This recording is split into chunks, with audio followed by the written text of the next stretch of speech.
Bonjour à tous et bon début d'après-midi à tout le monde. Pour commencer ce bel après-midi sur notre antenne, nous allons diffuser en direct notre grand débat politique, présenté par Jacques Osbal, avec pour invité notre gouverneur, M. Yves-Marie Perrault, qui nous parlera de la délinquance au grand banditisme qui sévit en ce moment dans notre région.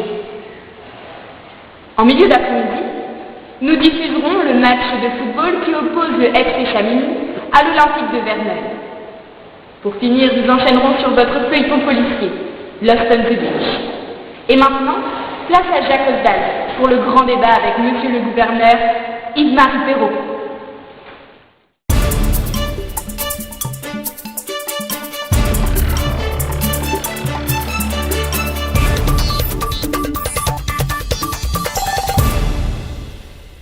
Madame, Monsieur, bonjour. Nous avons l'honneur de recevoir aujourd'hui notre gouverneur, Monsieur Yves-Marie Perrault, du parti Union libérale et démocratique. Tout d'abord, bonjour. Bonjour. Aujourd'hui, vous avez l'intention de nous parler de sujets relativement sensibles. Sensible, je n'emploierai pas ce terme. J'utiliserai plutôt le mot actualité pour décrire la situation dans notre belle région. Car en effet, la délinquance, tout le monde le sait, est partout, y compris dans les autres régions. Diriez-vous qu'il y en aurait plus ici qu'ailleurs? Étant donné que notre région est malheureusement l'une des plus pauvres et des plus sinistrées, cela ne peut conduire qu'à la délinquance et à la criminalité. Nous devons faire face à ce danger. Ce matin même, un homme vient d'être assassiné par un marginal dans une embuscade selon la police. Eh bien, je suis persuadé que la presse va s'en faire l'écho dans tout le pays afin de faire à notre région une réputation infréquentable. Et je ne vous parlerai même pas des indépendantistes, puisque nous avons le statut de région semi-autonome, voire pire, des nationalistes identitaires du Parti populaire indépendant. Justement, parlons de ces mafieux, ces nationalistes, ces indépendantistes, par la même occasion. Nous aimerions bien savoir quelle est votre position, vous qui êtes à l'ULD, soit la droite dite modérée. En tant que gouverneur, j'en pense que si la situation s'est détériorée et que si la criminalité a augmenté, c'est entièrement la faute des électeurs.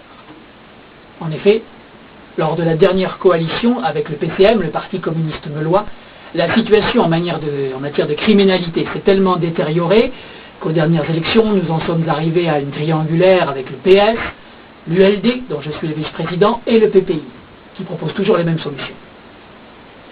Et donc finalement, au niveau de la région, nous en sommes arrivés à une coalition droite-extrême droite, ce qui forcément pose problème sur certains points d'entente. Or, nous devons agir. La situation est grave, nous sommes tout de même une des régions les plus pauvres. Nous avons le PIB le plus faible par habitant. Et pensez-vous que la criminalité dans votre région vient de cette problématique? Écoutez, c'est une évidence. Si les gens ne travaillent pas, c'est plus facile pour eux d'aller casser chez le voisin. Non, le vrai problème, c'est l'attitude du PPI au niveau du conseil régional, qui soutient constamment un programme de suppression des aides et allocations aux étrangers, pour à la place augmenter le budget de l'armée, afin d'améliorer les conditions du service militaire dans nos casernes, qui, paraît-il, mais il est vrai, sont parmi les plus insalubres du pays. Êtes-vous d'accord avec toutes les réformes que propose le Parti populaire indépendant? Certaines réformes paraissent bien, dans le sens où il faut toujours améliorer ce qu'il y a à améliorer. On parle là du sort des conscrits dans les casernes. Cependant, il faut savoir que le problème des immigrés est un faux problème. Car les immigrés préfèrent aller dans les régions riches, forcément. Non, je pense qu'il faut pouvoir donner à chacun ce dont il a besoin, afin de pouvoir laisser s'exprimer un multiculturalisme qui est enrichissant pour tout le monde. Le PPI ne laissera jamais faire ça. C'est sûr. Mon adversaire, M. Patrick Doriot, du PPI, justement a proclamé dans son programme qu'il donnerait davantage d'indépendance et renforcerait les contrôles douaniers sur les autoroutes.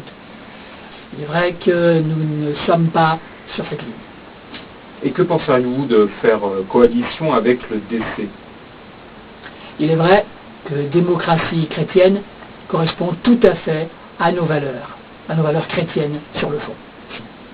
On voit donc que votre politique est fortement conservatrice. Fortement, je ne dirais pas. Il est vrai que nous avons certains points d'entente avec le PPI, bien sûr.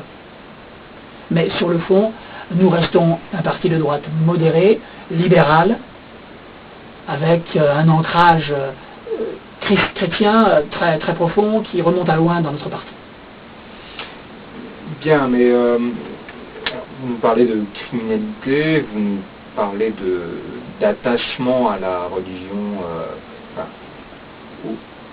aux valeurs chrétiennes. Je trouve que vous faites le grand écart dans vos propos, et finalement je ne vois ni réelle problématique, et donc pas vraiment de proposition ni de solution à des problèmes que vous savez peu décrire.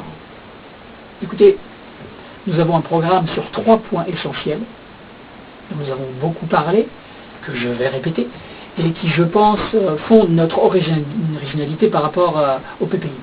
Premièrement, nous voulons un petit peu plus dégager un horizon libéral, un horizon créatif et entrepreneurial dans cette région. Donc, laisser un petit peu plus de liberté aux entrepreneurs. Deuxièmement, il est important de travailler sur la sécurité. C'est un problème global qui touche toute la population, des plus riches aux plus pauvres, et donc nous avons prévu d'augmenter les moyens en matière de police, ainsi que changer la manière de travailler de la police. Troisièmement, la formation, qui doit accompagner la population non seulement en formation initiale, mais également tout au long de la vie, pour pouvoir se réorienter et changer d'activité. On doit pouvoir rester libre à tout moment dans ce pays. Eh bien, Yves-Marie Perrault, merci. Merci de votre venue aujourd'hui, et nous vous souhaitons une très belle campagne politique et une très belle journée. Au revoir. C'est moi qui vous remercie. Au revoir. Au revoir.